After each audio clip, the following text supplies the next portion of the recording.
Je reviens sur l'idée d'inviter des professionnels du bâtiment dans le cadre de ce concours. C'est d'abord pour penser à réfléchir l'architecture non pas comme une image. On a l'habitude de voir beaucoup d'images, mais il faudrait que cette image corresponde aussi à une réalité avec des facettes multiples, on l'aurait vu. Depuis le début, on a parlé du côté anthropologique, donc qui concerne la psychologie et le vécu de ces personnes particulières. On a parlé de configuration spatiale et là, nous parlons de faisabilité, donc un système constructif qui permette de construire ces capsules de vie et en même temps que ce soit un système économique, donc pouvant permettre de les réaliser de manière donc économique à bas coût. Et l'idée, c'est aussi de se dire, il n'y a pas une manière de construire, mais plusieurs. Nous n'avons ici qu'un aperçu sur ce qui est possible. Et donc, l'idéal, c'est d'aller au-delà de toutes ces propositions qui sont ici enrichissantes pour nos candidats parce qu'ils ont la possibilité de voir la diversité, en fait, de ces systèmes-là, mais aussi de penser éventuellement à une hybridation, c'est-à-dire si je vois par exemple la construction métallique, on pourrait facilement imaginer un habillage en bois et vice-versa. De la même manière, par rapport à ces pierres en briques comprimées, à ces conteneurs, à ce composite naturel qui, s'il ne fait pas office d'élément structurel, il pourrait être lui utilisé en revêtement ou habillage aussi. Donc, l'idée, c'est d'aller bien sûr au-delà de ces systèmes qui sont déjà bien établis. Hein. Donc, nous demandons aux candidats d'être inventifs, d'innover à leur tour et de réfléchir aux choses autrement. Et par rapport à cela, justement, je voudrais rappeler que la troisième problématique propose aux candidats de réfléchir réellement à une expression architecturale de ces capsules de vie, c'est-à-dire c'est bien de loger ces personnes, c'est bien de réussir l'imbrication de ces unités dans des sortes d'unités de voisinage qui fonctionnent bien, peut-être réfléchir à un mode de cohabitation, à un mode de partage et en même temps à un mode c'est-à-dire comment réfléchir à intimité et partage de l'espace en même temps. Donc, tout cela va être réfléchi dans le cadre de cette configuration architecturale. Mais ici, l'expression aussi est fondamentale, c'est-à-dire nous logeons des personnes qui sont dépourvues de logement, mais ces personnes ont aussi besoin d'avoir un logement qui ressemble justement à un logement, qui ne connote pas précarité et pauvreté. De la même manière, nous avons des logements qui vont s'imbriquer, qui vont être articulés les unes aux autres, ces unités, dans un certain mode combinatoire, mais comment les placer dans la ville? Quel paysage cela va, va constituer dans le paysage général de la ville? Et ici, je voudrais donc attirer l'attention des candidats sur l'idée de l'expression architecturale, qui est évidemment liée étroitement au système constructif, à la configuration architecturale, mais peut-être il y a un aspect que je voudrais ajouter à tous ces aspects qu'on a déjà rencontrés, qui est cet aspect entre guillemets esthétique, c'est-à-dire je voudrais parler particulièrement du pouvoir expressif du matériau. Et ce pouvoir expressif qui pourrait être exploité aussi bien par rapport au matériau en lui-même, mais aussi dans cette combinatoire géométrique des unités.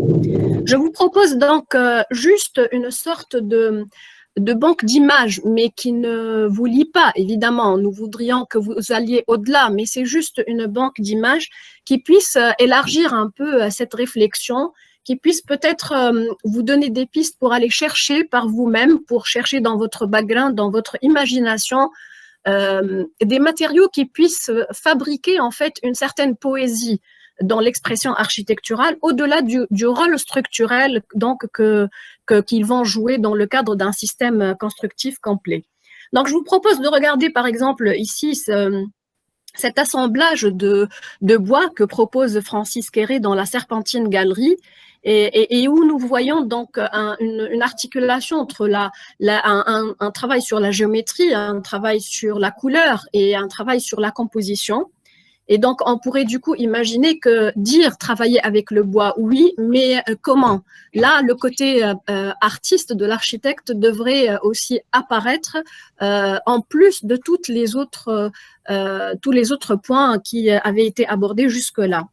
De la même manière, on pourrait dire oui, je peux construire en briques de terre cuite, par exemple, mais je pourrais créer de la poésie avec ce matériau-là parce que c'est la manière de l'utiliser qui compte ici, au-delà du matériau lui-même. Et donc, je vous donne comme ça quelques aperçus, mais je vous demande vivement de faire confiance à votre propre imagination et d'aller au-delà des exemples que je vous présente. De la même manière, donc les deux présentations sur les constructions métalliques nous ont montré un peu comment se construit ce bâtiment à base de structures métalliques. Mais on peut imaginer aussi toutes les possibilités que peuvent avoir des bardages métalliques et la tôle ondulée, hein, qui peut être même un élément de récupération, mais qui peut avoir plusieurs profils, couleurs, et c'est toujours la composition de l'architecte qui va magnifier le matériau. De la même manière, si je reprends un peu cette idée de briques de terre comprimée, on peut imaginer facilement qu'elle peut être associée à des enduits différents, des enduits peut-être de terre, de chaux, peut-être mélangés à des fibres végétales, etc. Donc, le champ est libre pour vous de réfléchir vraiment à toutes ces possibilités plastiques. Et il y a aussi cette idée de se dire, et si on regardait les matériaux autrement, c'est-à-dire dans ce cadre de concours d'idées, on demande une innovation de la part de ces étudiants qui pourraient ne pas présenter des matériaux utilisés de manière conventionnelle. J'utilise donc ici l'exemple de Frida Escobar qui démontre ici comment un matériau sorti de son contexte initial peut donner donc une poétique autre, une expression architecturale peut-être intéressante ici. Donc vous voyez, ce sont des tuiles grises qui, au lieu d'être sur une couverture, eh ben, ils deviennent éléments constitutifs de parois ajourées.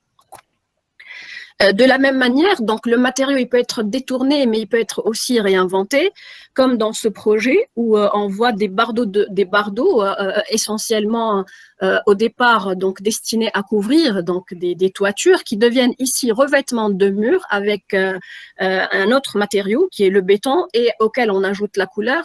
Donc vous voyez en fait l'innovation elle ne se fait pas sur un seul aspect mais sur plusieurs aspects pour réinventer le matériau et évidemment après rentrer dans le cadre d'une mise en forme globale et générale du projet.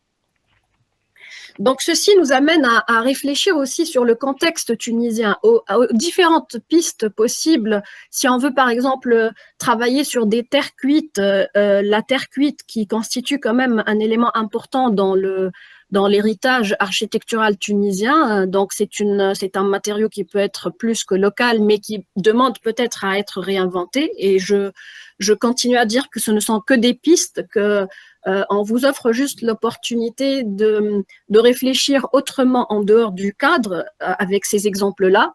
Donc, on pourrait facilement aussi réfléchir un peu et si on voyait le matériau autrement, si le matériau pouvait être reformulé et réinventé dans le cadre de ce concours.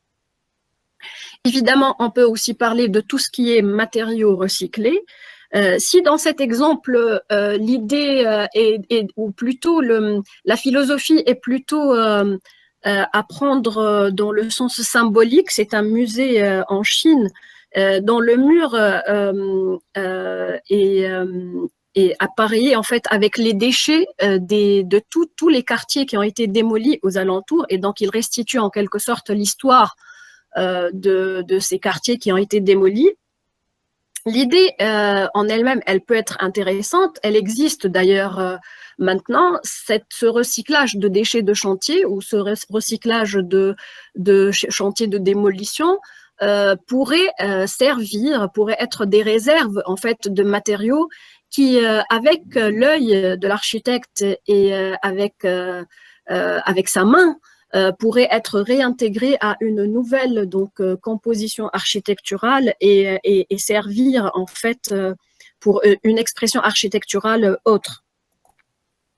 Alors, si on va dans cette direction du recyclage, évidemment, les possibilités sont nombreuses. On pourrait facilement penser, par exemple, aux palettes qui pourraient être récupérées comme morceaux de bois, mais quoi en faire par la suite? Ça, c'est là la question. Comment on pourrait réfléchir à d'autres matériaux? Et à ce moment, je me dis que peut-être aussi la piste des artistes peut servir comme point de départ pour une nouvelle inspiration. C'est-à-dire que finalement, nous, architectes, nous sommes au confluent de plusieurs disciplines. Nous sommes à la fois avec l'ingénieur, mais aussi avec l'artiste pour pouvoir fabriquer un espace qui donne du bien-être, qui est performant d'un point de vue technique, mais aussi un espace qui donne de l'émotion, qui s'intègre à la ville, qui crée une image dans la ville. Et donc ici, le recours au travail des artistes, ou en tout cas s'inspirer de ce que font les artistes, pourrait nous apporter des pistes de réflexion autres et enrichissantes. Enfin, je termine avec cette autre piste que je vous propose, c'est de regarder un peu cette richesse de l'artisanat tunisien qui compose avec les textures, avec les couleurs. Nous avons une riche palette de tissage, par exemple, mais aussi une riche palette de fibres végétales. Et il suffit de se demander peut-être ou de poser la bonne question, qu'est-ce que je pourrais faire avec ce matériau dans le domaine du bâtiment? Et là, peut-être, on irait découvrir d'autres possibilités et l'innovation pourrait être donc possible. Donc, je termine avec cet exemple et je vous demande vivement d'aller au-delà de tout ce qu'on vous a présenté. Ce ne sont que des pistes, le spectre est tellement large et votre imagination aussi. Et donc, on vous fait confiance pour que vous puissiez en fait mettre en relation toutes ces problématiques. Vous voyez le côté anthropologique, le côté structurel et puis le côté esthétique et intégration dans la ville. C'est ça la complexité du métier d'architecte. Il doit en fait composer avec tout cela, mais le résultat vaut le coup et donc je ne peux vous dire que bonne inspiration.